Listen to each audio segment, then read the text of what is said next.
Hey. I sound like this side. Yeah, that way you'll hear the camera better, and the speaker will pick you up. Not speaker, the microphone will pick you up better.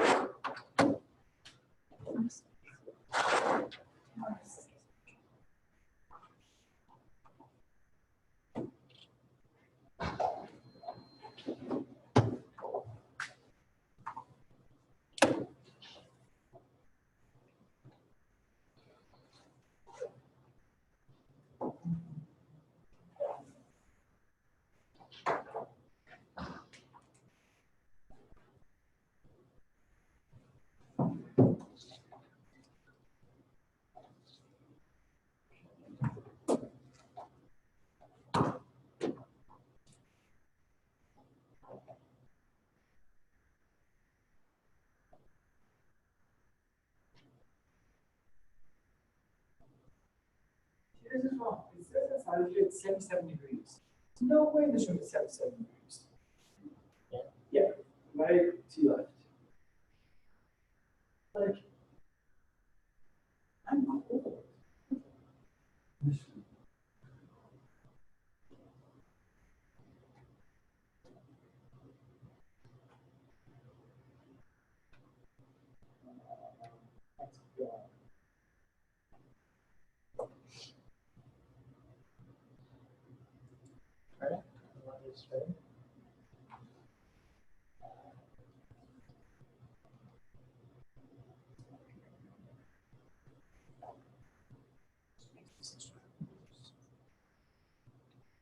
Is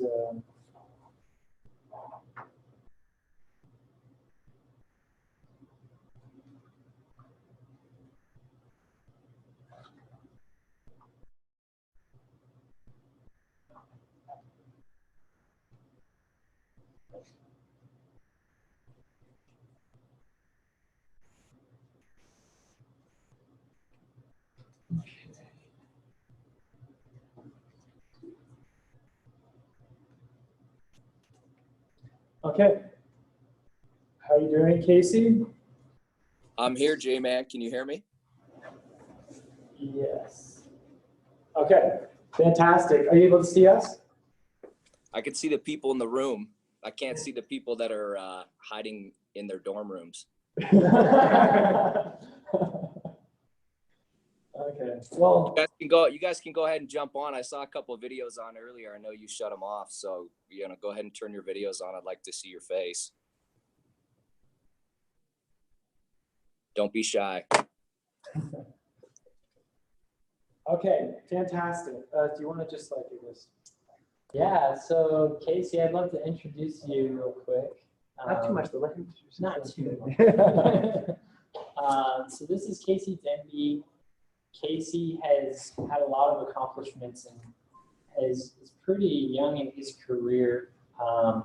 We actually know each other from our home ward. Well, I guess my home ward back home. So he's had a pretty big influence on me growing up in young men's and in high school. So we're really grateful to have him. He has a very busy schedule and a pretty big family. So Casey, thank you so much for coming out.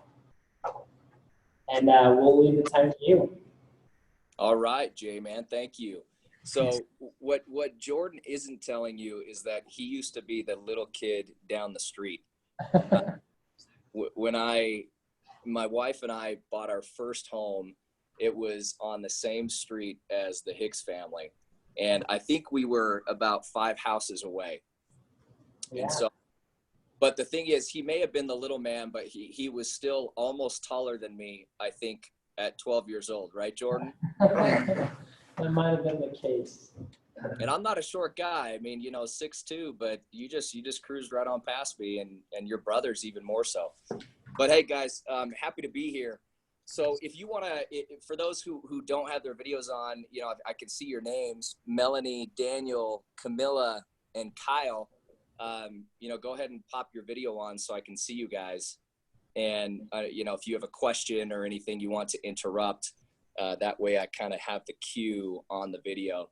So it's funny because I work for Western Union right now. We just switched to Zoom last week from a different technology we were using that never was very consistent.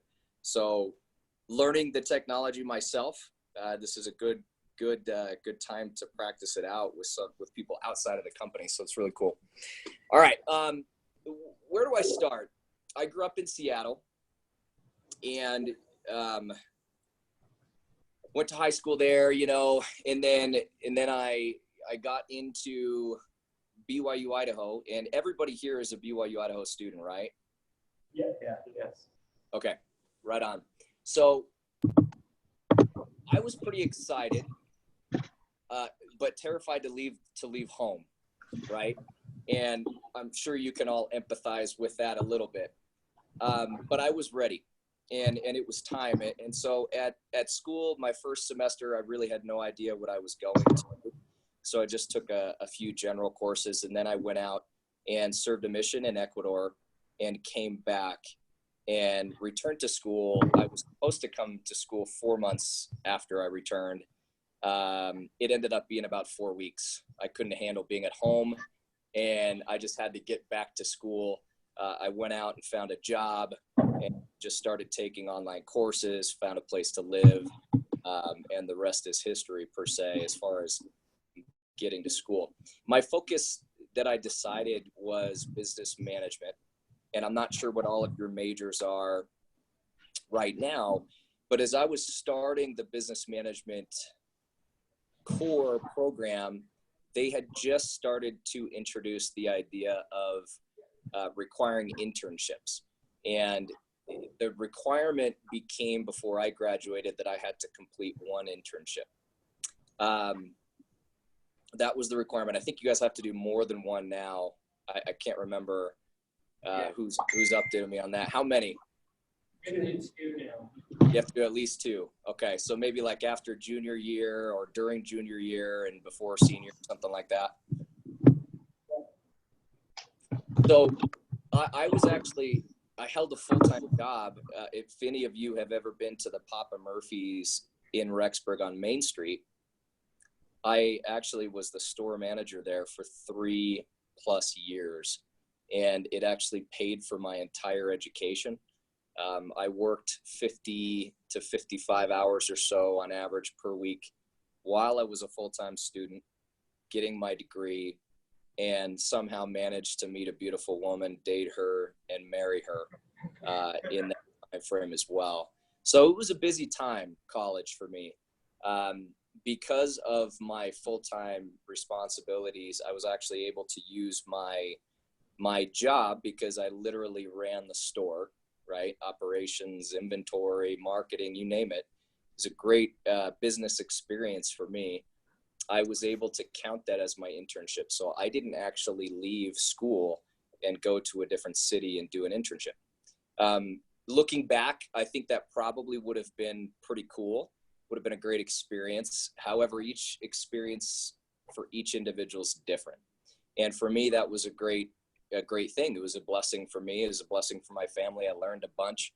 I was able to put a whole bunch of cool stuff on my resume before I even graduated from the university. And a lot of students don't get that opportunity because they don't either have real-time job experience or they have zero accomplishments. And I'll talk about that a little bit later in our chat today. So what happened was, toward the end, the owner who owned all of the Eastern Idaho stores and about 30 stores in Tennessee and about 10 stores in Iowa, Papa Murphy stores, he asked me to stay on and partner with him. So take a small percentage of ownership and become a regional manager of some stores in Tennessee. My wife and I had some long conversations about that. And in the meantime, I didn't stop pursuing jobs like corporate jobs, right? So jobs outside of Rexburg, in your typical corporate office, et cetera. So I was looking for jobs. I was applying for jobs. And as I was nearing graduation, they had this thing where you could go on, I think it was called an expedition or something. I don't know. You know, you paid like $1,000 and they flew you out to a city of your choice. There were like 5 or 6 cities they rotated through, and they set up a bunch of appointments with potential employers, and you went to their office and spoke to their HR, got to meet, you know, and network with a few people, etc. So my wife is from Denver, and so she strongly encouraged that I go on the Denver trip. So I did, and I went out, and I think we met with somewhere between 10 and 15 companies within 3 days. It was kind of fast and furious, all up and down the metro area. One of those companies ended up being Dish Network, and Dish Network ended up being where I got my first real quote unquote job. Even though I had been doing a real job for 3 years, it's different, right? It's different from slinging pizza and managing a little store to, you know, putting on a suit and tie and going to work every day. So let me give you a little bit more about what I did in school. Business management was my major. I focused on finance, and I also got a minor in Spanish. I just thought, you know, I tested out of 70% of the credits. I can take a couple of courses and get my minor. So that's what I did. I have had 0 jobs in finance, and that's okay, right? One thing I would encourage right away is don't assume that because you're a marketing focused, you know, I don't know if they call them emphases or whatnot anymore. If your emphasis is marketing, or if your emphasis is finance, or I think supply chain was the other option when I was there, that doesn't mean that you have to take a finance, marketing, or supply chain job, right? Your education is a baseline for you as an individual that basically proves to the world that you're competent, that you can study, and you can do hard work. That's really all it's telling an employer, right? Unless you're going into medical school. Completely different. You kind of have to know what you're doing. And at that point, you've likely chosen that you're going to dedicate yourself to medicine. And again, when you get into medicine, there's a whole variety of different things that you can choose from. For this conversation, obviously, we'll focus on business. I think everybody here is likely within that type of a degree. And I'm just going to tell you, real jobs are not college, right? Real jobs are not what you think they're going to be. You kind of go in and just be ready to do whatever they ask you to do, and then you can work your way into different things. So that was kind of how I got started. And you know, I didn't just go on that trip and all of a sudden I was offered a job, right? So what happened was, I actually had to reach back out to the HR manager. And actually he was a director of HR. And, you know, I emailed him. I was like, hey, man, I think this place would be really cool to work. I think I've got some great value to add. You know, is there any chance I can get an interview? And he actually reached out a couple days later and said, hey, you left a good impression on me when you came out for the visit. We don't typically include BYU Idaho within this program. They had a college recruiting program where they invited, I think, 40 or so students so they've got all these job fairs, right, at different universities. And they would invite all of these students, they'd fly them out, and they'd have a whole day interview thing. It was actually 2 days. And they kind of take you out to dinner. You get to meet, I got to meet the CEO and founder. You know, you think you're super like important during these 2 days, right? It's part of their recruiting strategy to bring young, intelligent talent into the organization. And throughout that process, I interviewed with 6 different senior level executives from VP up to EVP. In fact, one of the people I interviewed with is currently the CEO of that company. His name's Eric Carlson, and him and I became, you know, close in the workforce. He became kind of a mentor per se. But throughout that process, at the end, they offered jobs to, I think, about 50% of the people who came out. And I, fortunately, was one of the ones that was offered a job. And it came 3 weeks before graduation, 2 or 3 weeks before graduation. And at that point, you know, I was on pins and needles, like, oh man, this is tough. And you guys, who can guess? Jordan, can you guess what year did I graduate? Oh man. 2008. Yeah, you looked at my LinkedIn profile, didn't you, cheater? I graduated in 2008. Why is that important? The recession. That's right. It was literally in the middle of one of the deepest, the biggest recession of my lifetime, right, that I can recall.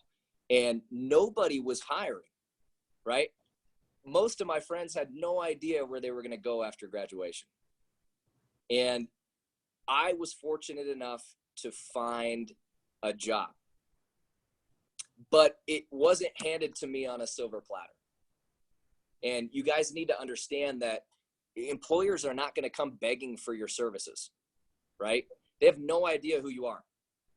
Unless you put yourself out there, unless you become the one that reaches out, follows up, indicates that, hey man, like I want this, I'm in, I'm going to do whatever it takes, you're not going to get a job. That's the reality of the situation now as it was in 2008. It was just a lot harder to get a job.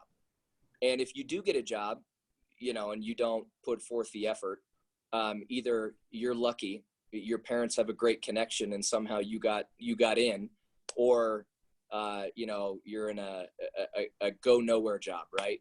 A job that has kind of a no outlet sign, meaning you're going to be stuck in the same position doing the same crap over and over again, and you're going to hate it, right? So you guys need to really take that to heart and start thinking now, making connections now, networking now. And the reason why I wish I would have gotten an internship, even though I made the right choice for me, right? I just wish I would have had that experience, because I've worked in a few companies that hire interns, whether free or paid. And a lot of those interns, they come in and they do work for 6 weeks or 3 months, and they get a job offer when they graduate from school. That is the perfect setup. So I really like how BYU Idaho promotes the internship, because they realize that job placement is the hardest thing about college. The hardest thing is, man, after people are done, we want to set them up for success. And so we're going to force people to go do what they should be doing anyways. I think it's a pretty good strategy by the school. Although, you know, don't wait for the school to do it for you. You still have to go and ball. You still have to go and prove out, right? So when you get on your internships, you really need to show, you know, what you're made of and what you're capable of. And no, you're likely not going to be getting coffee, right? It's highly unlikely that happens, especially in today's work environment, where that can kind of be considered like some sort of harassment, almost. They can get their own coffee, okay? They have executive assistants, trust me. Everybody that is worth anything in a big corporation who would ever ask you to go get coffee has somebody who can already go get coffee for them that gets paid for it, all right?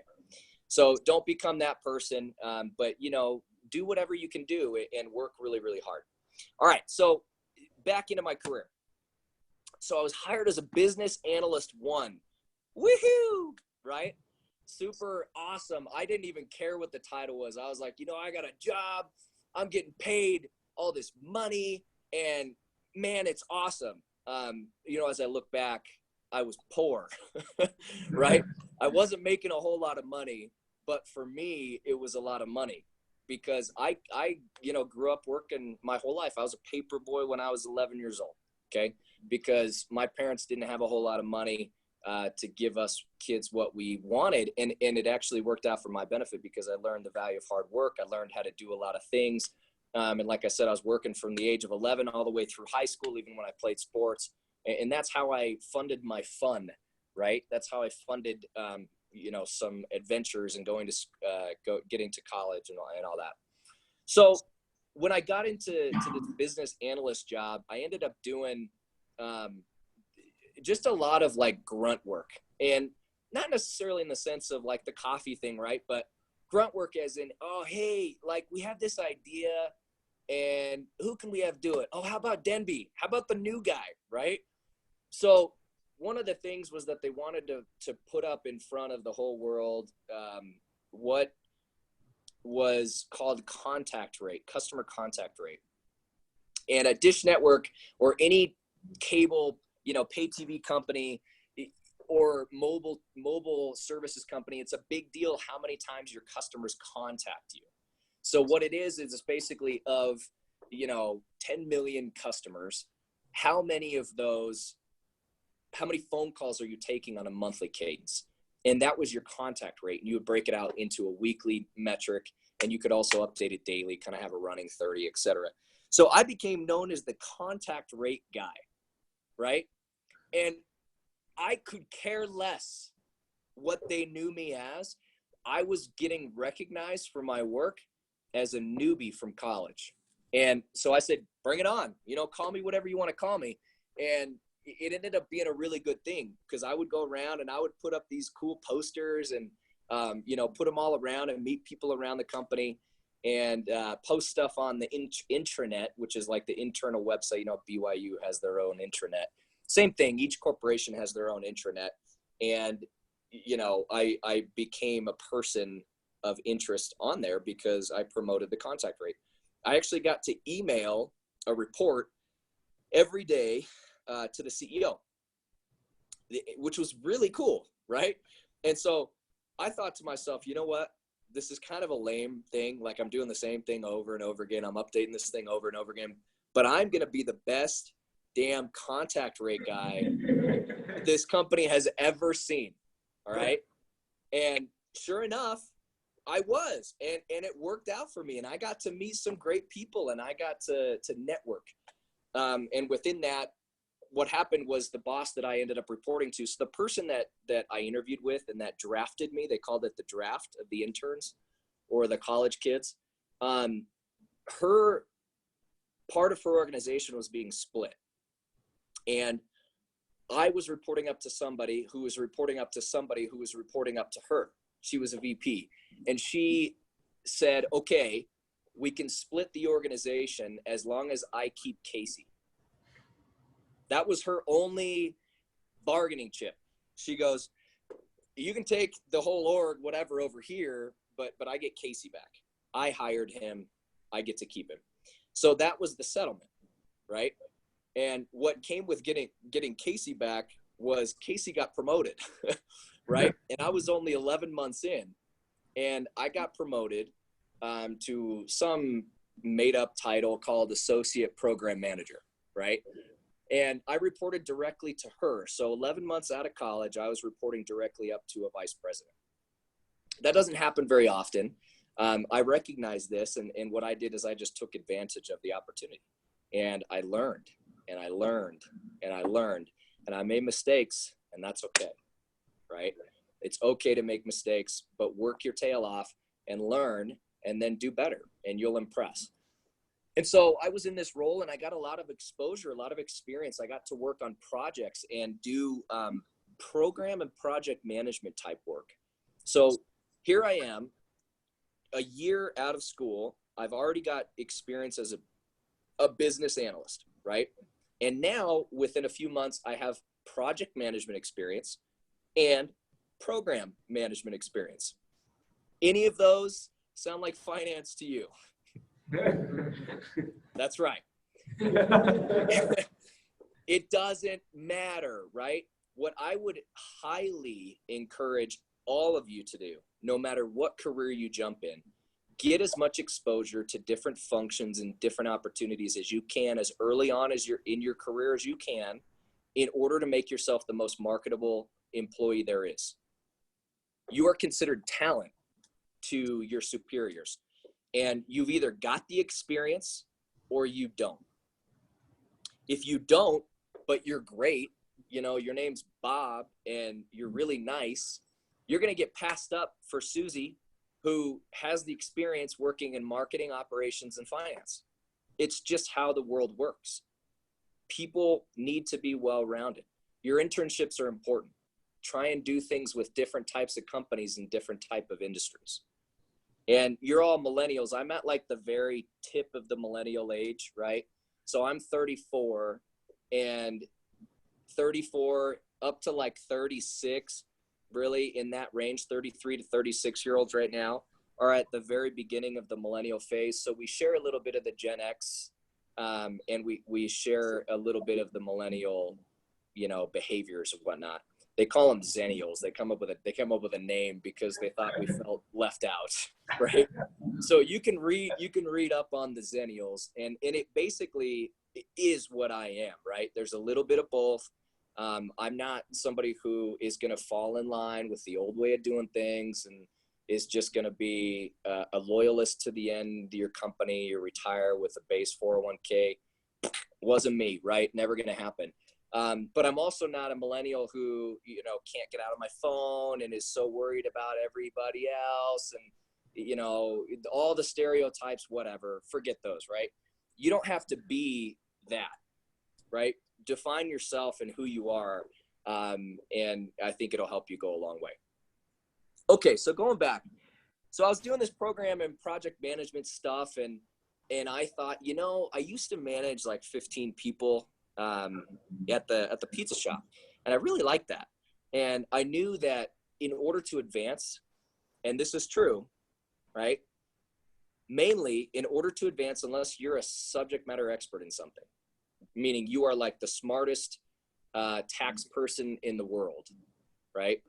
You are not likely going to be on a promotable track unless you accept the responsibility of managing people.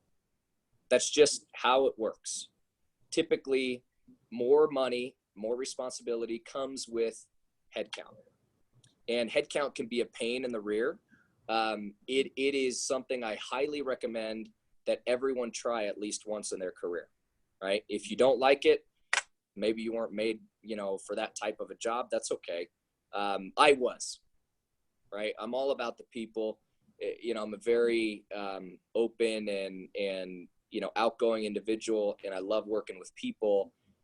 If you would have kept me in a BA job for 5 years, I likely would have gone crazy. I would have never been able to be an accountant. It's my personality doesn't jive with it. Some people love to do that. It's great, right? Let them be CPAs, let them do your taxes, let them be happy in that. I would be miserable. So figure out what you have a little bit of passion for and that you're good at, right? You need to be good at stuff, okay? So if you're not good at something, but you really like it, find out how to be good at it. It's really, really important. All right. So I got to do some cool project stuff. In the meantime, we had our first kid, and we bought a house over by Jordan, got to know him pretty well. And then as I was going through this job, I was there about 13 months, I think, in this second job. And I went to my boss, who I had a one-on-one with every week. And I said, hey, Melissa. And by the way, guys, Melissa was the scariest, meanest vice president at the company. Still is today, okay? She had a reputation for being the worst, but she loved Casey, right? And I liked working for her because I knew that she loved me and nobody else did. She hated everyone else. It was like this weird thing, right? But it was because of what I did. Like, I endeared myself to her, doing what she wanted. I always stepped up for the next opportunity. I was always saying, what can I do next? What can I learn? How can I grow? She was a complete introvert, like could barely have a conversation. And there's me, like, what's up? How's everybody doing? It's ready to party, ready to have a good time. And so our personalities were not in alignment. But that's okay. I figured out how to work with her.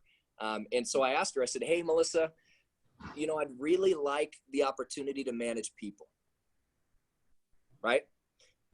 She didn't come to me and say, hey, Casey, I want you to manage people. I said, hey, I'd like for the opportunity to manage people. And she said, well, okay. Well, I don't have anything open right now. I said, that's okay. If there's an opportunity that comes up, let me know. 2 days later, okay, 2 days, she calls me into her office and says, hey, Casey, you serious about this managing people stuff? And I said, you dang right I am.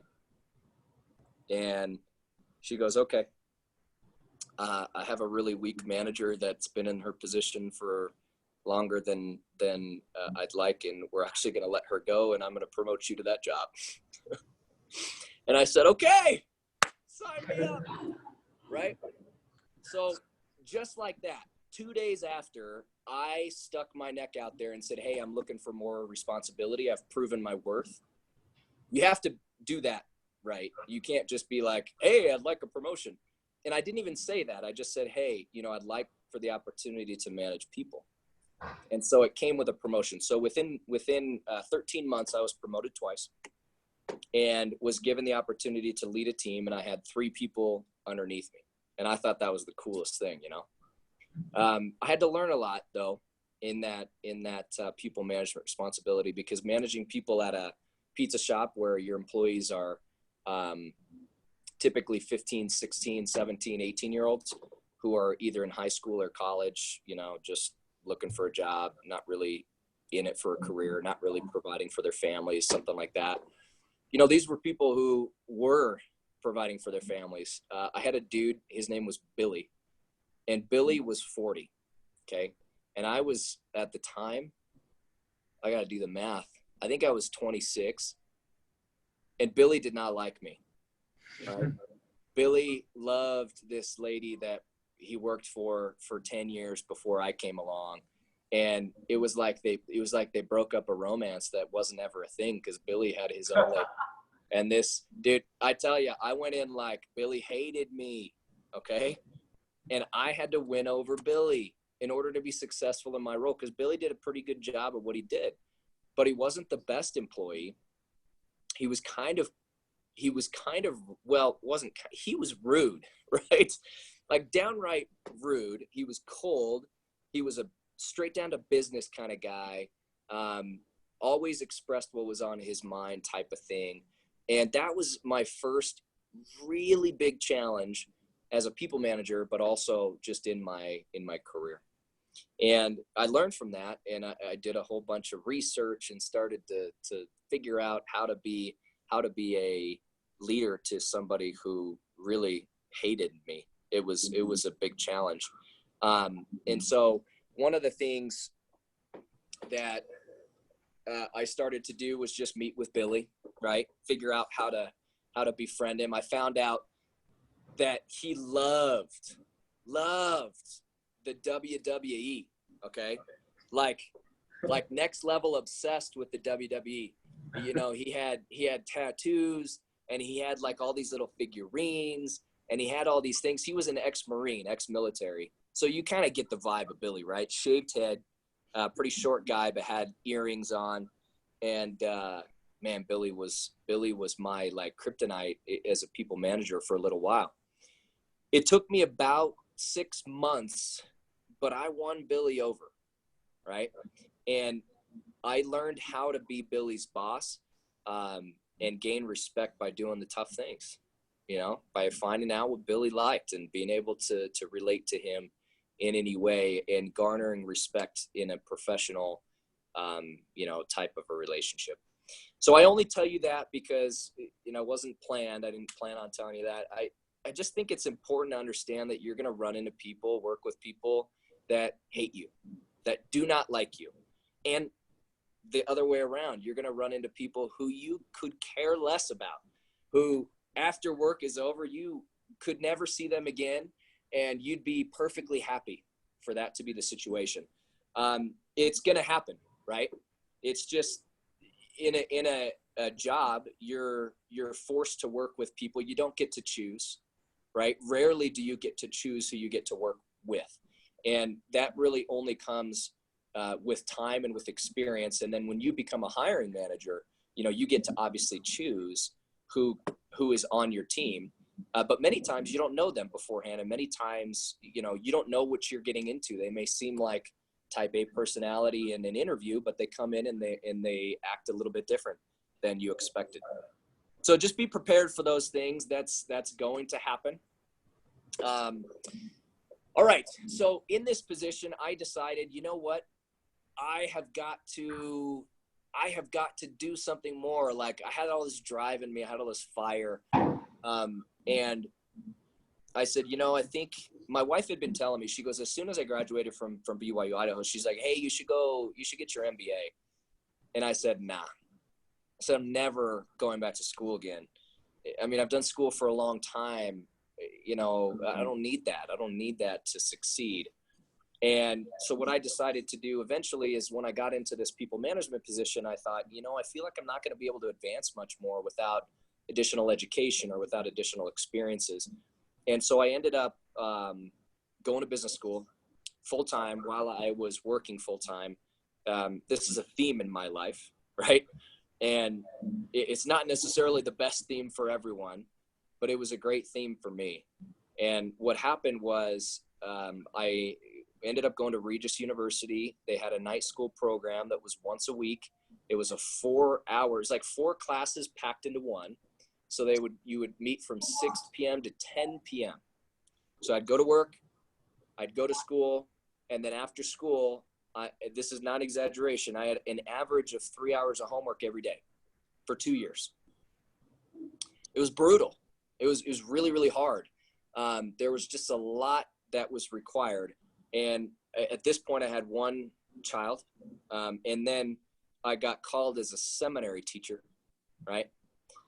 So I was doing early morning seminary, teaching high school seniors every day. There was no tag team. There was no alternative week thing. It was every day. And I did that for 4 years. And within that time frame, I also was getting enough experience under my belt that I had a company, Comcast. Comcast actually reached out to me, a recruiter from Comcast, and said, hey, you know, I looked at your background. I think you'd be a good fit for this role. Are you interested? And I had never had this happen to me before. So I like immediately call my wife and I'm like, somebody wants me to come work for them. And I've never met them before. And is this a scam? Like, is this real? And so I had start to build a few relationships. One of the relationships was with the recruiter that actually was part of the recruiting process. He was a BYU grad, getting me onto Dish, but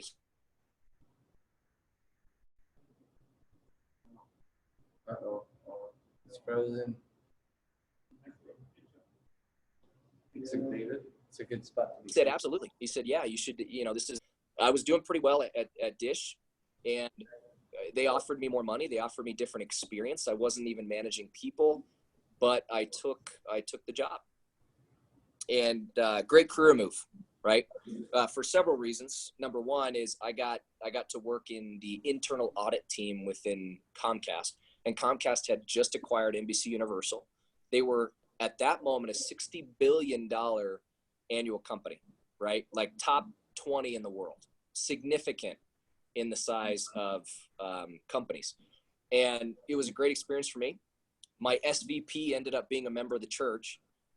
She had no idea who I was during the recruiting process. We weren't involved there, but she was a very powerful woman in the business, in the industry, and was very well recognized, came from Dell in Austin, Texas, and had a great organization there. I got to learn stuff about audit that I thought, you know, I'd never be in audit, right? But again, experience and learning different things and becoming a more well-rounded individual. And my time at Comcast was pretty good. I had traveled a little bit for Dish, but I traveled a lot for Comcast. They were headquartered in Philadelphia. Denver has a regional hub office. So I was in Philly at least once a month, and ended up opening some really cool opportunities for me. Got to expand my network outside of Denver and outside of Seattle. Now I know a whole bunch of people on the East Coast. And it's important, right? It's really important that you meet people and you develop relationships, okay? And you may think, you know, why? Like, do I have to put the effort in for that? Well, if you want to be successful, yes, you absolutely do. Networking is no joke. But networking doesn't necessarily mean you're going out for drinks or going to the bar or going and doing something that makes you feel uncomfortable, right? Networking is every moment you're at work, you're networking. Every opportunity you have to go to a dinner, if you know them or if you don't know them, you're networking. Can anybody tell me why? Why do you think that is? Because usually people hire people they like and that they know and trust. And it's a lot easier to get your foot in the door when you have that connection instead of through a piece of paper, right? That's right. That's absolutely right. People hire people that they know. It has happened over and over and over and over again. I just hired somebody on my team that actually was, and this is about 6 months ago now, but he was the trainer for my HR orientation when I started at Dish as a brand new employee. And he's 15 years older than me. And I just hired him on my team to work for me because I knew him and I knew his reputation and I knew his brand and I felt comfortable putting him in the position. And that's how it worked out. Just, one example of how that works. So even though his name is Jim had no idea that in 5 years, Casey Denby would be his boss at a different company. Jim always put his best foot forward and he represented himself very well. So don't be the person who misrepresents themselves or does stupid stuff at work and thinks it's no big deal because, it's not your boss or it's not even your team. People are watching and you develop what's called a brand. And if you don't believe me, you will after you leave college. You develop a brand and people know you for your brand. If your brand is something that they like, they will hire you. They will recommend you for jobs. They will talk about you in talent planning meetings. If your brand is not where, in somebody's liking, it's not going to work out for you. I can promise you that. You're going to be passed up over and over and over again. So everything you do at work matters, right? Remember that. Okay, so, and again, it's not just the work you do. It's how you portray yourself, how you act, how you speak, right? If you're friendly or you're not friendly, if you're pessimistic or you're optimistic, it matters. Truly, it matters. And I can tell you this, people don't like to be around pessimists. I want you to internalize that. If you are the complainer at school, you better quit that out now, because if you become the complainer at work, you are going to have a complainer brand and nobody is going to want you on their team. And even if you somehow fake your way through an interview and you get into a position, you can't fake your way through a job. You can't do it. Right? You have to be genuine. You have to be real, and your real characteristics and traits are going to come out. So just another thing to be cognizant of. I screwed up several times in my career, guys. Several times. In fact, I screwed up my brand a few times, and I learned from that. And that's why I'm confident in being able to tell you these things. I learned the hard way that the way you word written communication that goes to other individuals in your company is a big deal. That actually can define your brand. And you're not even present. You're just sending an email. People can make or break their careers in emails. I've seen it happen. It happened to me at one point. I didn't break my career, but I really put myself in a bad spot. And man, I wish I wouldn't have sent that email. Right? It still haunts me today. It's like that text message you send to your girlfriend or your friend, and you're like, oh my gosh, right? I shouldn't have said that, or I shouldn't have said it that way. It will haunt you over and over again. emails can be passed around. They can be shared. They're permanent, man. Be careful what you say in email, in any email, right? Learn how to be a great written communicator on top of being a great oral communicator. If you cannot express yourself in a way that Jordan per se, or Melanie, I can see you on the picture. Melanie, if I send you an email and you read it and you perceive me to be a little bit aggressive, right? You're likely to respond with a little bit of an aggressive tone. And you're like, man, by the time I meet this Casey guy, if I ever meet this Casey guy, I'm not going to like him. Right. And then I come off and I'm all friendly and happy. And you're like, what? That's weird. Right. So you've got to be able to be yourself, but also be cordial in emails. You know, I could go on for a long time around emails, but I'm not going to do that. Okay. So what happened after that is, I had a great boss, my favorite boss ever. He left to go to a different role within the company. They hired in Medusa, Ursula, whoever. I could give her 18 different nicknames. She was terrible. The worst, awful person to ever work for. Melissa was like nice compared to this lady, okay? And she basically came in and she thought she was hot stuff because she was a director and she was going to come in and change everything. And she basically told me and my 3 other colleagues who worked with me, she spoke down to us. She didn't collaborate with us. She would say one thing, do another. All the pitfalls you know about managing, she checked every single box, right? And so I'm the type of individual, and I hope you guys learn that you don't have to stay. If things turn sour, get out, right?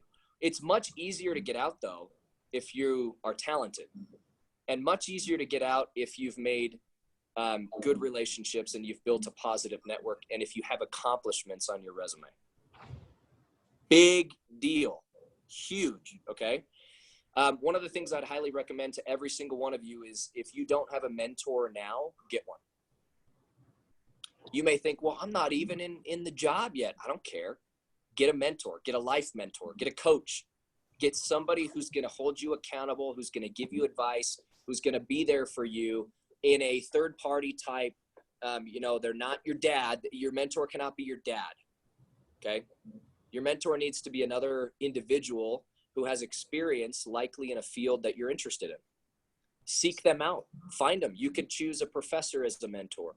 You could choose somebody that you know in Rexburg, or somebody that you know back home in your community, that you used to know their kid or whatever, to be a mentor. And it's critically important that you have one. Trust me. If you don't have one, you're going to make way more mistakes than I did. And it's going to put you back several years in your career. So I've always had a mentor throughout this process. At Dish, I had a mentor. I had multiple mentors. And then at Comcast, I had mentors as well. And these mentors helped me get through a lot of these situations. And so what I did is I decided, you know what, I'm out of here. And so I tried to get another job within the company. But at the same time, I was looking outside the company, and I thought, hey, why not, find a company that's in Denver? I had applied to Western Union several times, never even got a call back. And I found this job that was a bilingual job, English and Spanish. And I'm fluent in Spanish. And I don't mean like Mormon fluent, like Yo sé que Jesucristo vive. Like, I'm legit fluent in Spanish, right? I made sure that was something, a skill that I adopted and that I continued to enhance after I left the mission field. And I speak to my kids in Spanish. Jordan can attest to it.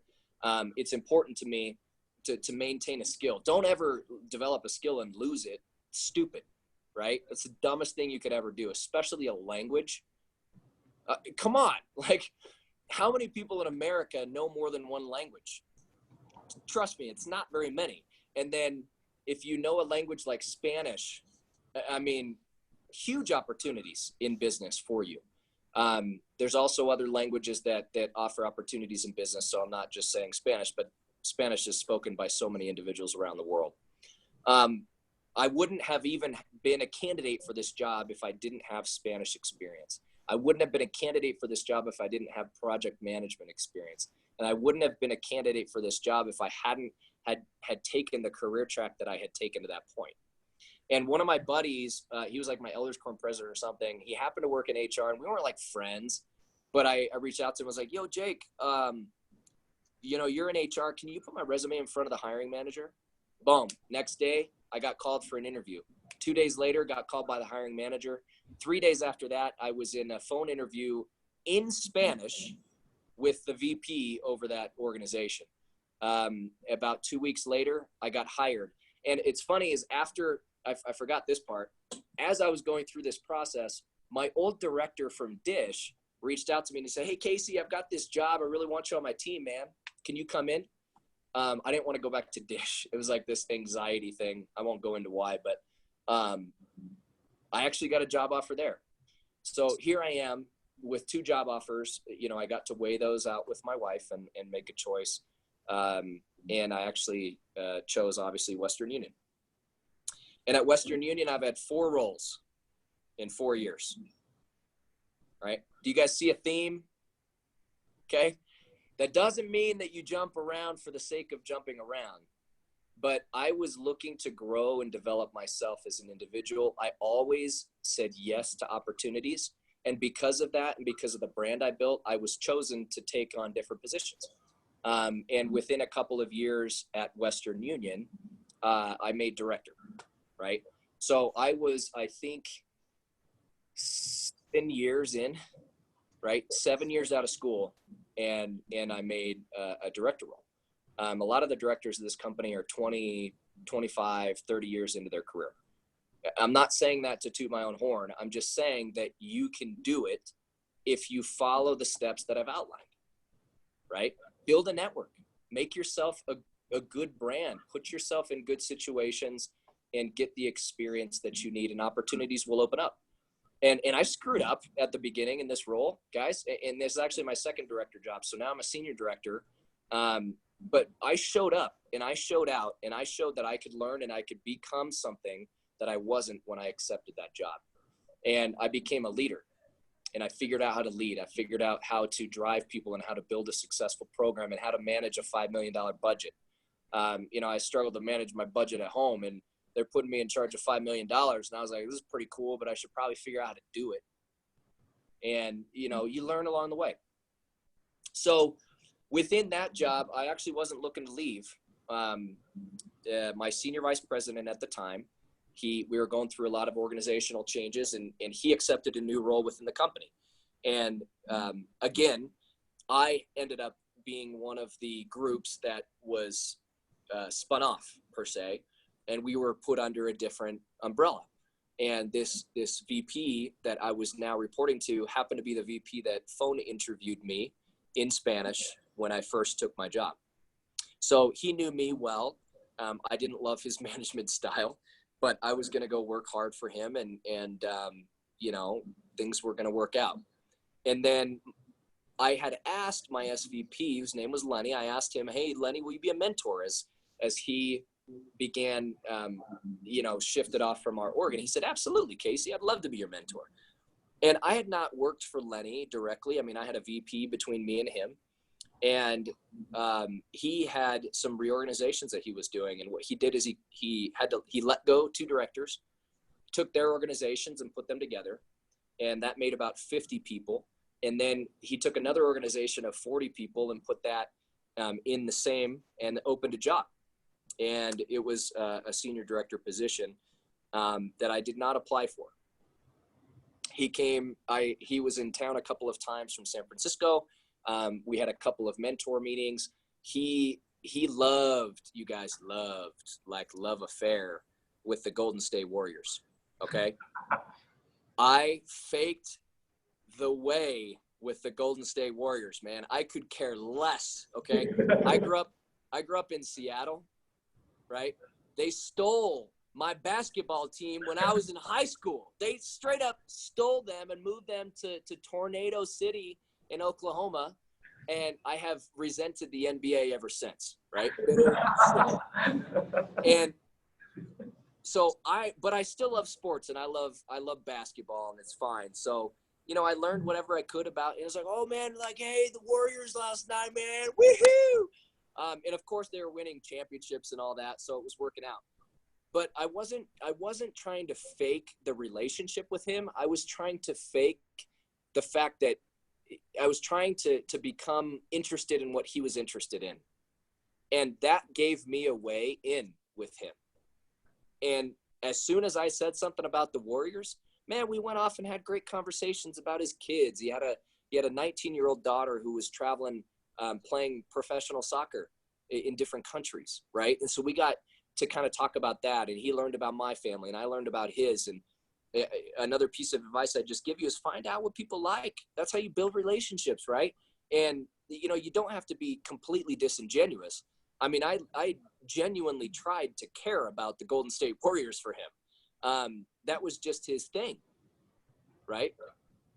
And because of that, it gave me an opportunity to network and be mentored by him. He came to my desk, shoulder tapped me, and said, "Hey, you interested in this job?" I said, "What job?" And he explained a little bit about what he was doing, and we had a couple of conversations, and I said, "I don't know." Idiot, right?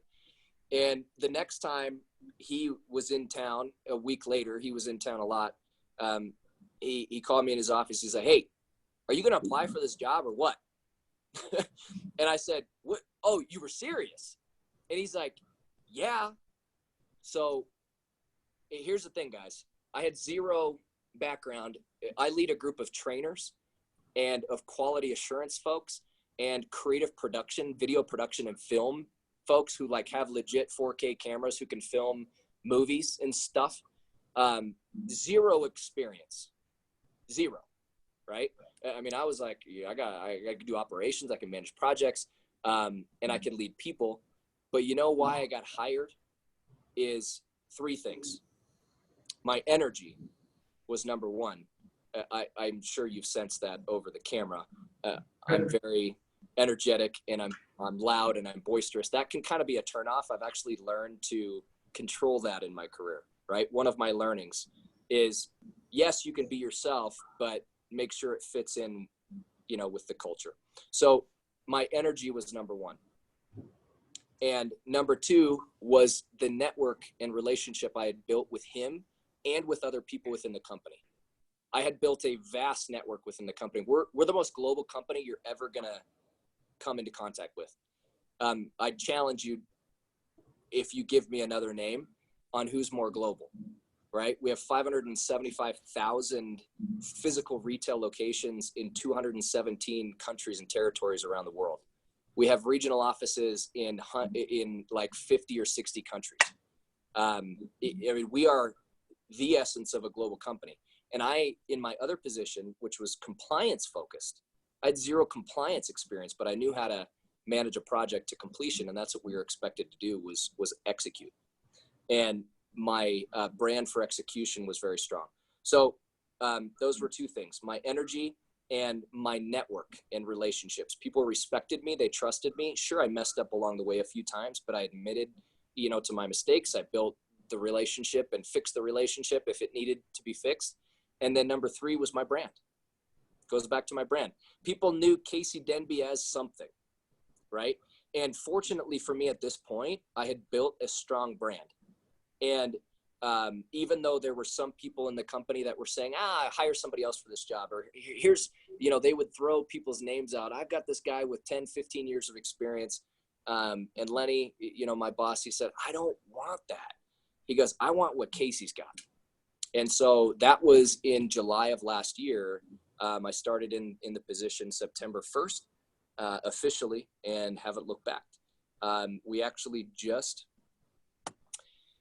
this past week, we were able to prove by the work that we had done that we were going to save the company $2 million in productivity gains and other expenses reduced or eliminated from the work that I've been doing since I took over in the position in September.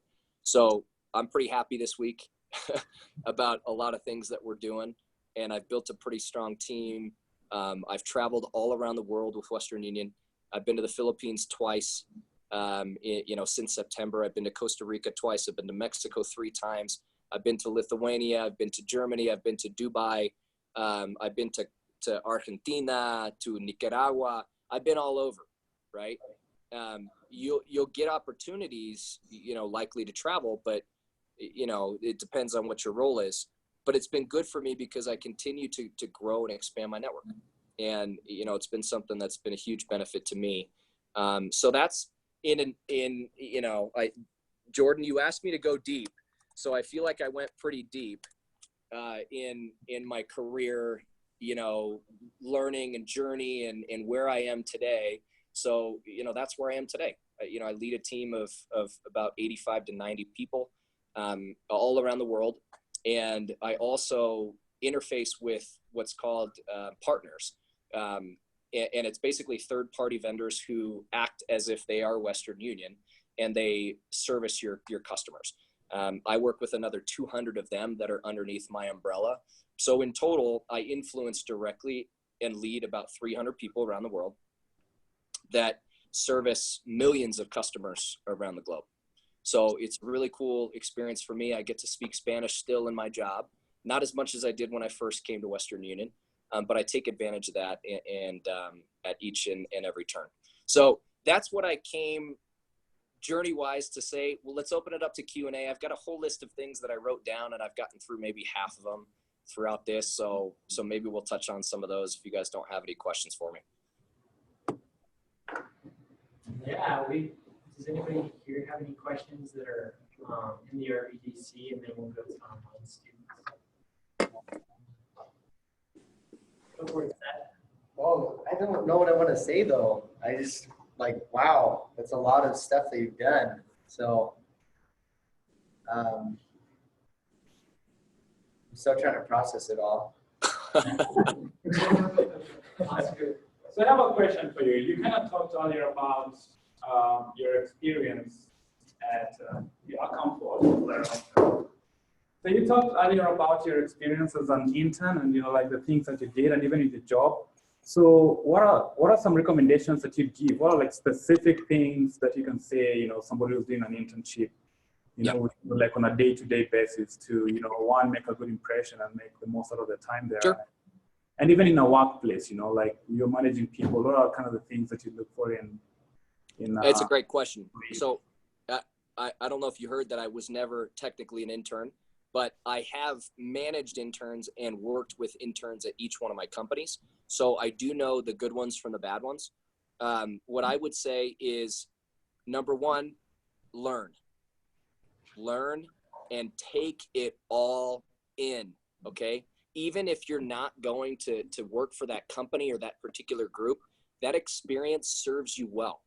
It will serve you in the future, and you need to always be learning or looking to learn and learning how to grow, right? So one of the things I wanted to mention here is, if you're comfortable, you're losing, okay? And what I mean by that is if you get comfortable in your position, let's say you've been in a position for 5 years and you're just, you like it, you're comfortable and you want to keep going, you're losing. You're likely not growing as an individual. You're likely not being challenged. You're likely not adding a whole lot of value outside of what you're doing for those hours over and over and over and over and over again every single day. Again, that goes along with the mentor. If I were an intern, I would find a mentor. Find somebody that you connect with. It does not have to be your direct supervisor. It does not have to be somebody working in your team. But as an intern, you better be finding ways to get your name out there and gain exposure with people. Find out who you should talk to and set up a meeting with them. Okay? Another thing I have for you, and this is from one of my mentors, right? My mentor that I asked to be my mentor here at Western Union, he actually quit about a year after I asked him. He's still my mentor today, even though I have a few others. And he went out just now, like 6 months ago. He quit his job as a good paying job as a VP at a very high profile company to become a public speaker, a keynote speaker, and an author. And him and I have great relationship, and him and I connected really immediately. And he's been a huge force for me in helping me overcome what I consider to be fear. And one of the quotes he has that I wrote down, he said, he does a podcast, millennial type stuff, right? So he has a podcast, and he said, fear is a great indicator of value. Let me repeat that. Fear is a great indicator of value. And he says, go toward fear. If you're fearful, you're likely doing the right thing. And we're not talking about driving and having fear and driving off a cliff. That's not the kind of fear I'm talking about, okay? We're talking about fear as a human. And for example, it's fearful to schedule a meeting with somebody who's a superior of yours or who's 3 levels ahead of you. Just yesterday, I had a meeting with the chief financial officer at Western Union. Right? Why? Because I scheduled it. And he actually told me, he goes, Casey, he's like, nobody besides you has reached out to schedule one of these meetings. He's like, I really applaud you for doing that. I said, well, okay. I mean, I'm looking to learn. I think that's awesome. I think it was really cool feedback. And one of the things that became of my brand was that I'm a pretty good public speaker. And I gave a presentation in front of a whole bunch of people that came to Denver. It was about 150 people. And the CFO's chief of staff was in the room, and she recommended that I host his all hands meeting, global all hands meeting. That was in March. And so I did that, 3,000 people, right? I got to present in front of 3,000 people, host a panel, including the CFO. I got to, kind of MC the meeting and also share some thoughts and do my own presentation. That wouldn't have happened if I didn't put myself out there. I was asked to come back for a second time. That was about 5 weeks ago, and I got to do it again. Really cool. There's some pictures of that event on my LinkedIn profile if you want to take a look. But those are the types of things you should be doing. Find mentors, find people, learn, grow. Another thing I'd recommend is books. Okay. I hated reading, hated it, like loathed it. Now I can't get enough. I cannot get enough. I go to bed reading every night. I try and read some during the morning, throughout the day if possible. I actually just saw John Maxwell. I don't know if you've ever heard of him, but he's one of the most renowned leadership speakers in the world. He used to be a preacher for a church, like an evangelical church or something, followed after his daddy's footsteps. Great man. I just saw him in Orlando about 3 weeks ago. And this is the book I'm reading right now. It's called Developing the Leader Within You 2.0. And if you're not reading a book, you're losing. Okay. And I don't mean a textbook. I mean a book that's going to help you grow and learn as an individual, right? It can be about any myriad of things. But a love novel isn't necessarily going to help you grow your skills, right? So, look for books that are going to inspire you and drive you to action. I hope I answered your question and probably went above and talked about other stuff because I do that. What else? Okay, are there any people from online, or do you have a question? Yeah. I can go with them. Just while I'm up here, I'll actually say 2 different questions. So one of them is, you mentioned about foreign languages, like with Spanish. So what is your advice for how to study languages and maintain them? And then my second question is kind of just in regards to what you've been talking about recently with getting a mentor.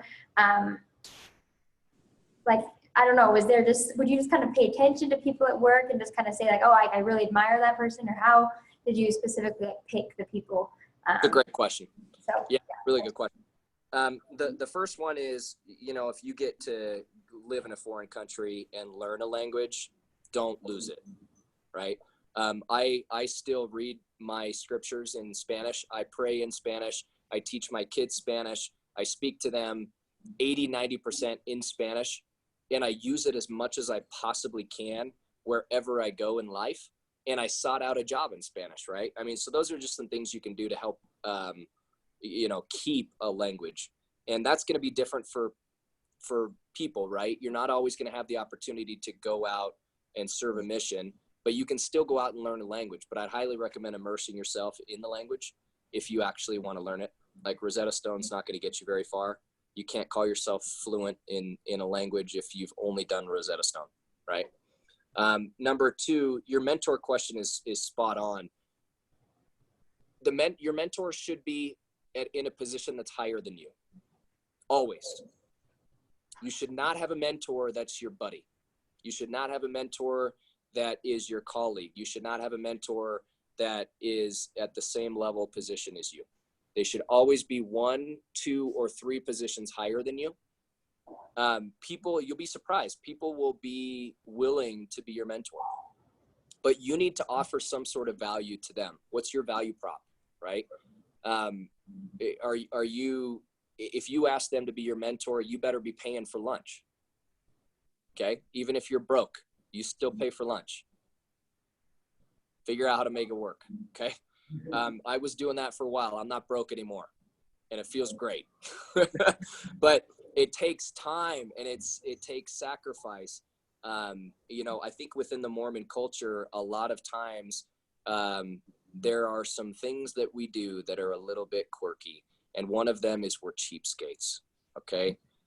If you're going to be like that, you're not going to get very far because you have to make sacrifices and you have to be willing to do things like spend $1,000 on a self-development workshop for a week. If you're not willing to do that, somebody else is, and somebody else will surpass you because they took out $1,000 loan to go to that program that changed their life and put them on a path to success. So those are just a few things, but look for a mentor who you can relate to, right? You don't want to pick somebody with a completely opposite personality. That's not going to work for either of you.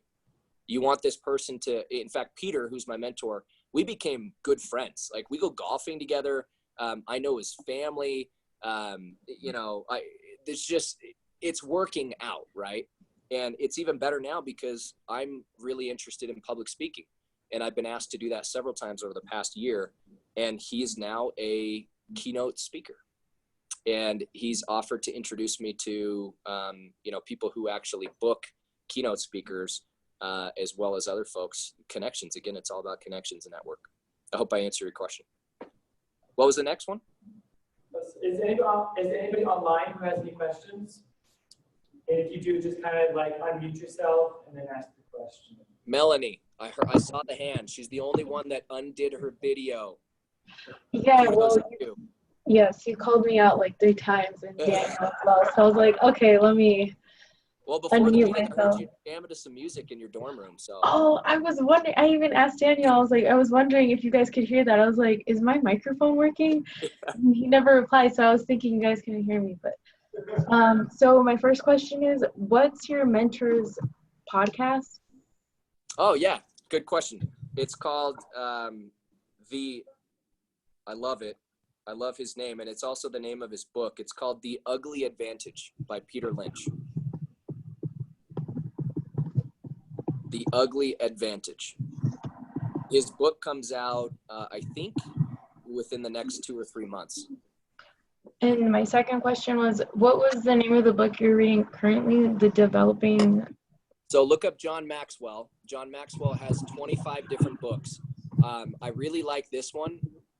And even though a lot of this is repetitive in nature for me, we learn by repetition, right? And so I always recommend learning stuff over and over again. It's called Developing the Leader Within You 2.0. It's a revised version of the initial book. There's also another one that I highly recommend by John Maxwell called the 21 something of leadership. I can't remember if it's characteristics or something. 21 something of leadership. You'll see it as you look him up in Amazon. Okay, thank you. Yep. Anybody online else who has a question? I have a question. Okay, yeah, do you have a question? Yeah, me. So I'm Seth, by the way. Hey. And so for my career path, I'm just going into the Army as an officer after I graduate. And then I'll do that for like 4 to 6 years. But after that, I want to go into some type of corporate business area. And I know like what you talked about, you can't just limit yourself to like finance or marketing or something like that. And I realized that, but I was wondering if you knew of like any other people that have gone from like an Army officer to business, because I'm looking for mentors like that. My neighbor. So my neighbor is an ex-Marine. He was a Marine for 6 years. He now owns a successful company. So he's an entrepreneur, and he's pretty wealthy, and he's been doing that for a long time. I don't know what his career path really was between then and where he is now. I mean, he's in his 50s, I think late 40s or early 50s, but great guy.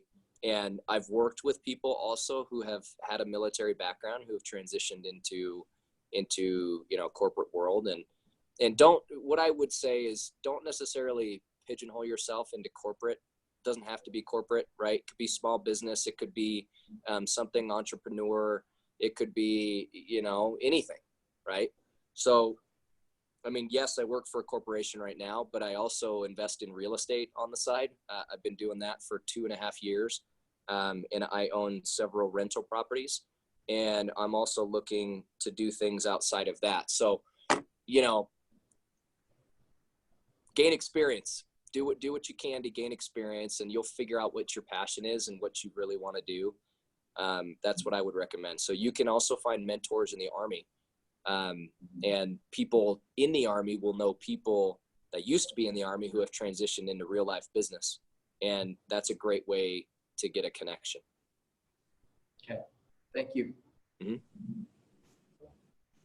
Any other questions that either online or anybody here physically has?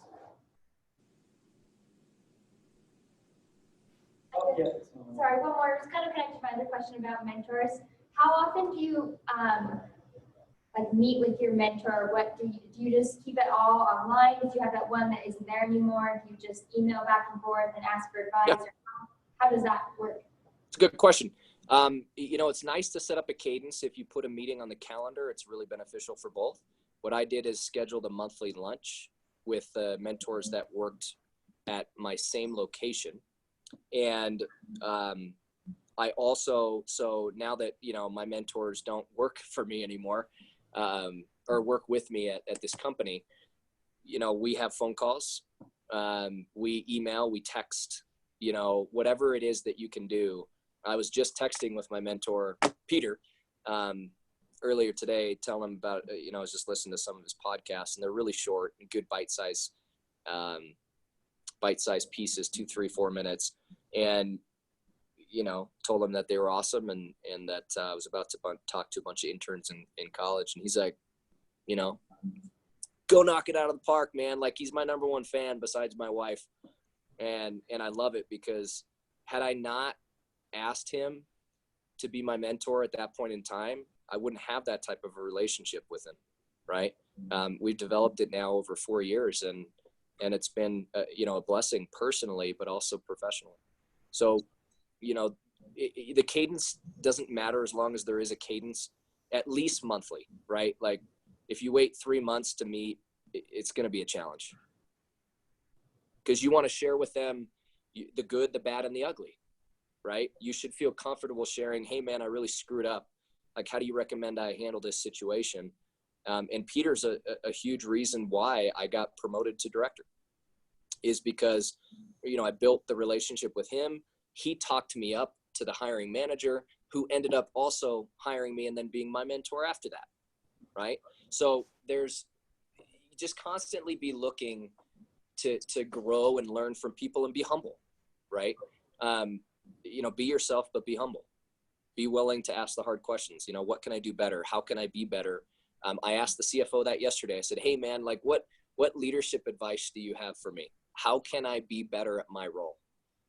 And he's like, wow, great question, and they love to share their knowledge. Like, I don't not like being here with you guys. I think this is cool, right? And I love being able to share and teach and mentor. You know, that's my personality, but also really good leaders are the best coaches and they're the best mentors. And you'll find that out as you go through life. What else? I have a question. My name is Brennan online. Hey, Brennan, way to throw your video up, buddy. You've been hiding. I was hiding, yep. Yeah. My question is, so you've worked with lots of teams. So how have you seen teams succeed? Like what qualities do the leaders have, or does the team have that makes them a good team? Good question. There's so many different things that could go well or go wrong. I'll talk about the things that could go well.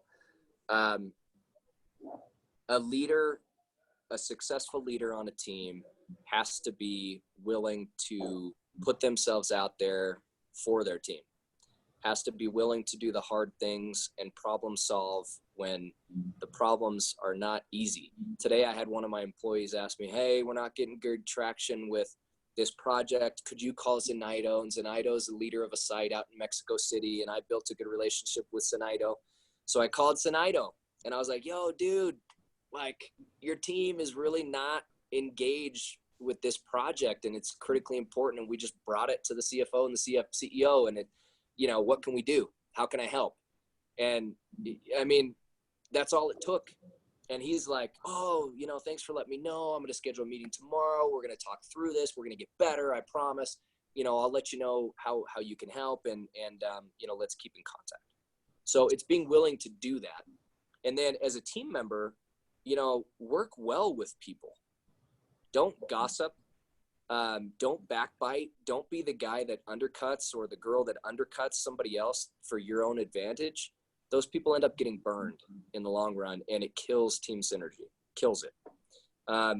You know, you want to be somebody who's collaborative and who's willing to do something for someone else, even if it's not necessarily your responsibility. Those are maybe just a few things I'd recommend. And always be looking to add value. It goes back to the value proposition, right? You are as important to somebody as the value you bring to them. If you are not bringing value to your boss, you're not going to last very long. If you're not bringing value to your teammates, you're not going to be an effective leader. If you're not bringing value to your peers, right, the people at your same level also leading their own teams, you are not going to be very liked, and they're not going to be very willing to help you. And I have that situation right now with two of the leaders in my team that I'm trying to work through, but I'm trying to get them to work through it alone, right, without daddy coming in and helping them. Okay, guys, let's play nice in the sandbox. Like, that doesn't help anyone. And so I say, hey, why don't you try doing this? And hey, why don't you try doing that? And it's working out pretty well right now. But I think those are some things I'd recommend. Does that help, Brennan? Yeah, it does. Thank you. Okay, you're welcome. Another thing I'd say is promote yourself, right? And one of the things I do a lot now is I listen to a lot of podcasts on the phone, in the car, at work sometimes when you're just doing a monotonous task, but you can't be reading a book, but you can listen to a podcast. I listen to Tony Robbins a lot, really like him. I listen to Grant Cardone. He's a little abrasive, might be a little intense for you guys, but he's got great information and life experience. And one of the things that they both say is you have to promote yourself, because nobody's going to promote you for you, right? You know, nobody promotes Pepsi unless the marketing team is being paid millions of dollars to put a promotional ad out there for Pepsi, right? Same thing with you. Nobody's going to promote you until you've built a brand, you've built good relationships, and then they're going to do it for free. Hey, I know a guy. Hey, I know a girl. Hey, I know this person, right? You want to be that person that people know. But you do that only after you put in the effort. if you're sitting on your couch watching Netflix every day at night instead of reading a book, getting better, offering value to people, you're never going to be that person, right? I used to work for pay TV for 5.5 years, and I quit watching TV for the most part. Like it's not even appealing to me very much anymore. I'm sitting here reading books. I have a 12-week-old baby, so I'd be like, doing the dad thing, and I'm like trying to read a book, and then I'm screaming at my bigger kids, and it's great. It's great life. Get excited. But I'm always trying to better myself. I'm always trying to learn, and you have to promote yourself. So it doesn't mean you're bragging about yourself, but it does mean that you have to let people know, and LinkedIn's a great way to do it. Let people know that you're good. Put it on your resume. If you don't talk about it, nobody ever will. Okay, any last questions that people have? Let's give them a hand, guys.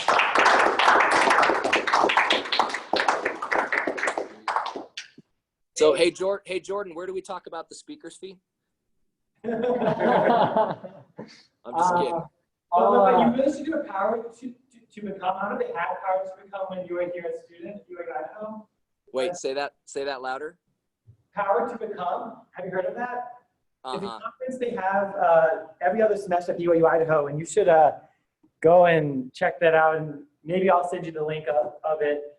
Yeah, will you? Yeah, the next one's going to be in the fall, and Cool. you want the speakers. They bring in alumni, 5 or 6, and they have a big conference and kind of TED Talk like. Oh, cool. Yeah, I would love to do that, man. Send it to me. Yeah. Hey, Jordan, and I must say, Jordan actually did reach out to me for career advice on a class that he had before, like a year ago or something. And so, do that. Like, reach out to people that you know, and you think like, hey, maybe I could be doing what he's doing at some point, or maybe I could learn from this person because they've proven to be successful, whatever. I don't consider myself a success. I just consider myself to have done pretty cool things, and I'm still learning and I'm still growing all the time. But it's nice when you do get some notches in your belt and you're able to be proud of some things. But if you get to the top of the mountain and you think you're done, you're failing, you're losing, right? Continue onward. Even if you're a CEO, you still have greater heights. You still have things to learn. You still have ways to grow. So just always remember that. Oh, and another thing I'd recommend is find a job that's going to pay you a good wage. Okay. There's this old adage out there about, find a job you love and you'll never feel like you're working a day in your life. That's bullcrap. Okay. Because I'm serious, because you're likely going to be poor, and being poor is not helpful to you. It's not helpful to your family, and you'll never truly be able to do something incredible with your life. I'm not saying chase money, but what I am saying is sometimes early on, you need to make money in order to chase your passions and do things later on in life, because you've set yourself up for something great. I mean, I don't want to throw the whole Mormon thing out there, but look at Mitt Romney. Okay. Mitt Romney makes $20 million a year and he doesn't do anything anymore. He has a dude that trades his money for more money. I mean, awesome. But he worked his tail off for the first 15, 20 years of his career, and that afforded him the opportunity to go run for president. Right? Trust me, you guys, you do not want to be poor. It sucks. Okay. And if you want to have a family, make sure that you're promoting yourself and finding opportunities to make money. You don't have to be a people manager to make money. You can be a specialized individual, right? Who is very sought after in their craft, and people will pay a lot of money for you. So be sure that you're finding things that, yes, you have like talent for, and you'll be able to contribute to. You don't want to do something you hate. I'm not saying like be an investment banker. I would shoot myself if I was an investment banker. But some people love it. They work 16 hours a day and they never see their families, and they make a big paycheck and whatever. Not my thing, right? I love my family. I want to be with them. I'd prefer to work 9-10 hours a day and have a life. But I think just from a life value perspective, do your best to be a good provider, right? Whether you're man or woman, does not matter. If that's going to be your role, if that's going to be something you're doing, it's important that you find something that works for you that also pays well. Hey, Casey, thank you again so much. And Welcome, J-Man. You can send me the invoice and I'll, Hey, all I ask for is you buy my lunch when you're out here. Hey, thank you so much, brother. We really You're welcome. See you guys. Hey, see ya. Bye. Cheers. Have fun.